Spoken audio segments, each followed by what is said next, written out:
Good morning friends, very good morning. ఏం టిఫిన్లు చేశారు? మా ఇంట్లో అయితే ఈరోజు వడ అండి, మినపవడ. మొన్న తారబాబుకి మినపవడలు చేసి పూజ చేసిండే కదా, కాసిపోయచ్చు వాళ్ళ పప్ప. అది పిండి మిగిలిపోయింటే ఒక ఫ్రిడ్జ్లో పెట్టింటండి. నిన్నైతే కాలేదు కదా, పని కాదు, అందుకు నిన్ను వేయలేదు. మనం ఇలా ఫ్రిడ్జ్లో పెట్టుకున్న పిండిని అయితే ఒక గంట సేపు అయితే బయట తీసి పెట్టాలండి ఫ్రిడ్జ్లో నుంచి. అప్పుడే బాగుంటుంది, కూల్ తగ్గుతుంది, మాడకుండా ఉంటుంది పిండి ఏదైనా కానీ. వేసేటప్పుడు పైన కాలుతుంది, లోపల పచ్చిగా ఉంటుంది. అందుకు ఇప్పుడు నేనైతే ఆ రోజు కొంచెం ఎల్లిపాయలు అవి ఏమి వేయలేదు, దేవునికి పెట్టాలని చెప్పేసి. ఈరోజైతే కొత్తిమీర, ఎల్లిపాయలు, రోజైతే కొంచెం ఉప్పు వేసి అయితే పట్టినానండి. 2 పచ్చిమిరపకాయలు వేసి, ఎల్లిపాయలు అవి ఏమి వేయలేదు. ఇప్పుడైతే కొత్తిమీర, అల్లము, జీలకర్ర, ఎల్లిపాయలు, పచ్చిమిరపకాయలు కారం తక్కువ ఉందని మళ్ళీ వేస్తున్నాను. పల్లీ చట్నీ, మినపగొడలకి పల్లీలు వేగినాయి, పచ్చిమిరపకాయ ఉల్లిగడ్డ వేసి ఉడికించుకుంటున్నా, దంచుకుంటున్నాండి.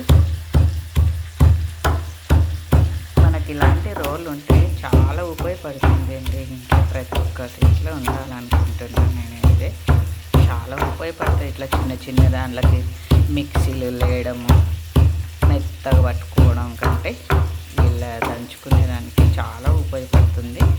మరి బాబు ఆకలి అవుతుంది మళ్ళీ పెట్టు అని మళ్ళీ వంచి పెట్టి బయటికి పోయినాడు సారు. దంచుకున్నాను కదండి, అల్లము, జీలకర్ర, ఎల్లిపాయలు, పచ్చిమిరపకాయలు దీంట్లో కలిపేస్తున్నా.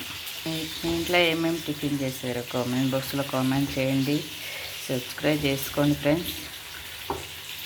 కడిగేసి పక్కకు అయితే తక్కువ ఉంది, ఉప్పు వేస్తున్నా.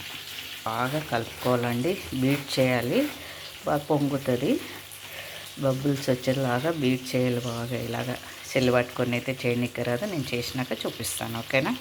ఆయిల్ పెట్టుకున్నానండి, చట్నీకి కూడా మిరపకాయలు ఉడికిపోయినాయి. హాఫ్ అన్ అవర్, ఒక 1 అవర్ అయితే ఫ్రిడ్జ్ నుంచి అయితే పిండి తీసి పక్కకు పెట్టండి. ఎందుకంటే పిండి మంచి కాలుతుంది, గోల్డెన్ కలర్ వచ్చిన తర్వాత. లోపలైతే మాడిపోతుంది, కాలదండి, పైన మాడిపోతుంది, లోపల కాలదు. ఎందుకంటే ఫ్రిడ్జ్లో పెట్టిన పిండి, ప్రతి పిండి ఏ పిండి అయినా ఒక గంట ముందు తీసి పెట్టుకుంటే చాలా బాగా వస్తుంది. ఇలా బీట్ చేసి పెట్టానండి. తీసుకున్న చిన్న గుంత కట్టే వడ వేయడానికి, ఇదైనా పర్వాలేదు, లేదంటే కవర్ చేతికైనా పెట్టుకొని కట్టుకొని చేయొచ్చు. టీ ఉడబూసి దాంతోనైనా చేయొచ్చు. నేను దీంతో ఎలా వేస్తానో చూపిస్తాను.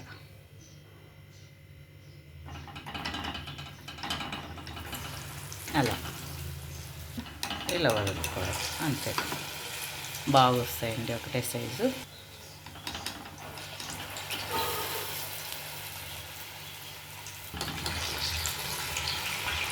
ఈ గంట కంటే దీని మీద టీ వడేసే దాని మీద చాలా బాగా వస్తుందండి. దీంతో వేసి చూపిస్తే ఎలా వస్తుందో. లో ఫ్లేమ్లో పెట్టుకొని గోల్డెన్ కలర్ వచ్చేంత వరకు వేయించుకోవాలండి. హై ఫ్లేమ్ పెట్టామంటే పైన కాలుతుంది, లోపల కాలర్ పచ్చి పచ్చిగా ఉంటుంది. అందుకు చిన్న మంట మీద పెట్టుకొని ఇలా కాల్చుకుంటే చాలా బాగుంటుంది. పెరుగుతో అయినా తినచ్చు, వడ పల్లీ చట్నీతో అయినా తినచ్చండి. కొబ్బరి చట్నీ కానీ, పల్లీ చట్నీ కానీ, సాంబార్ కానీ. ఇదండి పల్లీ చట్నీ రెడీ అండి. నేనైతే పలచగా పట్టలేదు, కొంచెం చిక్కనే బరకగా పట్టినానండి. ఇలా అయితే అన్నం లేకైనా తినొచ్చు అని చెప్పేసి ఇలా పట్టినాను. స్టాండర్డ్తో అయితే టీ కూడా వస్తే దాంతో మంచిగా వస్తుందండి, అస్సలు సతాయించదు. గంట కన్నా సతాయిస్తుంది కానీ చూడు మంచిగా పడుతుంది. ఏం లేదండి, ప్రతిసారి తడుపుకుంటుండాలి, బాగా పడుతుంది. అతుక్కోకుండా వడ మంచిగా వస్తుంది. చేయితో కూడా మంచిగా వేసుకోవచ్చండి, బాగా వస్తుంది. అలా చేయి తడి చేసుకొని అలా వేసుకుంటే కూడా మంచిగా వస్తుంది. అలా అండి, కుడుకొచ్చినాక మధ్యాహ్నం అయితే వేసిస్తాం మళ్ళీ కొన్ని, ఓకేనా. పల్లీ చట్నీ, మినపగారెలు సూపర్ కాంబినేషన్ కదా, చాలా బాగున్నాయి కదా. ఇదండి ఇలా వచ్చాయి. మీ ఇంట్లో ఏమేమి టిఫిన్ చేసుకున్నారో కామెంట్ బాక్స్లో కామెంట్ చేయండి ఫ్రెండ్స్. సబ్స్క్రైబ్ చేసుకొని బెల్ ఐకాన్ క్లిక్ చేసి మీ ఫ్రెండ్స్కి అంతా షేర్ చేయండి, ఓకేనా. కామెంట్ బాక్స్లో కామెంట్ చేసేయండి, బాయ్ అండి.